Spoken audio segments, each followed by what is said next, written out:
It took 60 actors and 70 prosthetic artists to create that major infected mob. In episode 5 of HBO's latest dystopian series, The Last of Us, which premiered Friday night, a swarm of infected fungal zombies save Ellie, Bella Ramsey, Henry, Lamar Johnson, Sam, Kevin Woodard, and Joel, Pedro Pascal, from being held at gunpoint by Kathleen, Melanie Linsky, and other armed rebels. They're rescued only in the sense that now all the humans must fend for themselves against an infected army. While the scene was intense as a rampage of ruthless fungal zombies escape an underground tunnel, it was damn fun to shoot. You've got people running around, you've got all these noises, you've got gunfire, and you've got a burning house in the background, Samuel Hoksema, an actor who played a zombie in episodes 2 and 5, told BuzzFeed News. It's these kinds of things that you dream of when you're going into this business. It really feels like it. It's crazy. It feels like some messed up amusement park. A clicker emerges in Season 1 Episode 5 of HBO's The Last of Us. There's been no shortage of zombie-esque creatures on TV, with the zombies in Black Summer, the undead in Game of Thrones, and the Walking Dead in The Walking Dead. But the infected in The Last of Us are different from their alive but not alive TV forebears. Because they're not just any old zombies, but arguably much worse. In the series, a fungal infection, called cordyceps, consumes most of mankind. The infection overtakes a human's brain in the pursuit of spreading the fungus. Some of the infected eventually reach a later stage, in which the disfigurement leads to the skull splitting open, and become clickers.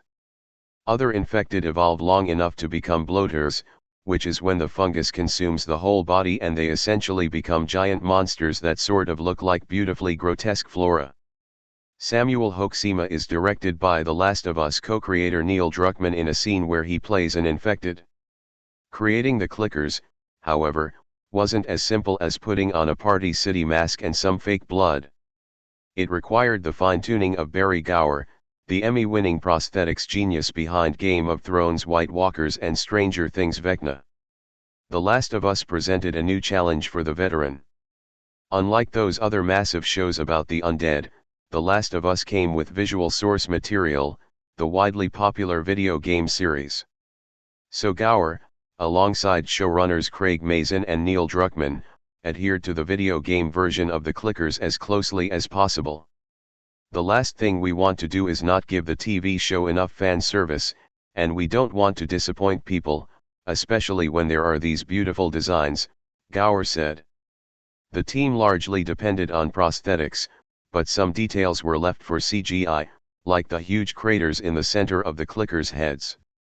They eventually got the prosthetics process down from an initial 8 hours to an average of 3 to 4 for Hoksema, including applying dentures to the front of clickers' lips and a large foam latex rubber crown. In addition to spending hours in the makeup chair, the actors donned giant rubber foam suits. To actually throw that amount of weight around, when you're wearing a mattress pretty much, is really, really difficult, Gower said of the foam suits. We really put him through the ringer. I mean, he was covered in prosthetics. And that was only half the battle. There's also the acting. Hoksema met Bella Ramsey, Pedro Pascal, and Anna Torv the first time he wore the clicker suit on set. He recalls Torv saying she couldn't even look at him. Once all the makeup is on, nobody can really see me, you know what I mean? And you feel like you're really in your own world, Hoksema said. By the end, I really felt like I could just go nuts and do my thing. As frightening as the design and performances of the infected are in the show, luckily the real-life cordyceps fungus does not compare. It primarily affects insects. So worry not, a clicker isn't about to pop up at your door and turn you into a fungal zombie anytime soon. From a clinical infectious disease perspective, no pathogen causes such disfiguring appearance that the cordyceps in the show appears to cause, said Scott Roberts, Associate Medical Director of Infection Prevention at the Yale School of Medicine. I wouldn't lose, a wink of sleep about this. Hoksema is loving the role. If it's up to him, he'll be back for season 2, wreaking more havoc as a clicker, bloater, or whatever infected stage there's left. I would run around in that makeup for the rest of my life, he said. I mean, I'll do it in a wheelchair when I'm like 90 years old and be a geriatric clicker.